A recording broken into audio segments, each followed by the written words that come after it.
We just had to do Corvo again because we're so nostalgic about the character. First of all, we really wanted to see what Corvo felt like with a voice. Every year, I think the anniversary of Jessamine's death will be easier, but it never is. In Dishonored 2, it's 15 years after the rat plague, after the first game, and Corvo is wondering, how long can I protect my daughter? He's seen a lot, he's still facing these crazy threats to the throne and to the Empire. And so Corvo is like a man reflecting on the winter of his life. He's both the badass supernatural assassin we wanted him to be, and he's very thoughtful.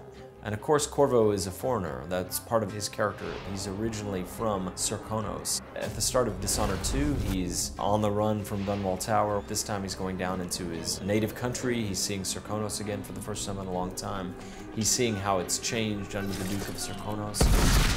And so it's a land that's familiar to him and unfamiliar at the same time. Corvo comes back with all his powers, and what we wanted to do is not only put them in the new engine, but also find interesting tweaks or improvement to them. It's interesting to look at Corvo's powers. He was a guy who was marked by the outsider during the rat plague when half the city was dead by plague. And so he has Devouring Swarm. You can now upgrade it so that you have 2 swarms of rats and larger swarms of rats. You can have a swarm that follows you around Pied Piper style. And those are just some of the upgrades under Devouring Swarm. He's also a foreigner. He's from a different place and he never quite fit in Dunwall. And so he has the power of possession where he can literally embody someone else and walk around in their skin.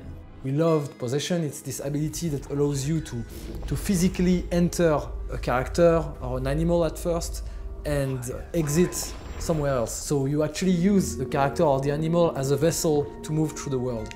And we added some upgrades that allow you, for instance, to chain hosts. Another cool kind of weird upgrade is that you're now allowed to possess corpses if you choose this upgrade. Suddenly it's not about movement, it's about creating hiding spots for yourself. Each time you knock someone down or you kill him, it becomes a hiding place. What the? One of Corvo's classic powers that fans absolutely love because it's so crazy over the top is bend time. Initially, he has the ability to slow time, and then he can upgrade it so he can stop time altogether. This time we also allow you to spool time forward a little bit. Pressing a button or pulling a trigger, you can allow it to advance a little bit until things get exactly into the position that you want. It's very powerful. One of Corvo's signature powers from the first game is Blink.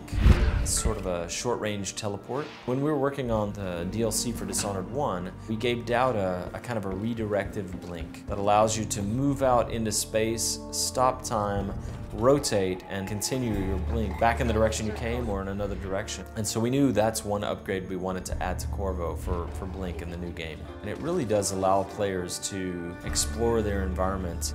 It's not only about expanding the powers, but expanding them in a way that is fun, that allows for that kind of creative play. Plus the new system for the supernatural powers where we give upgrades for all of them and allow the player to go deeper on those and explore those mechanics and how they interact with stealth and combat situations. Players are really going to be torn. The new thing with Emily or the nostalgic thing with Corvo. Right now, if you asked me to choose between the two, I would be hard-pressed because I love them both like this. It's like choosing between your children.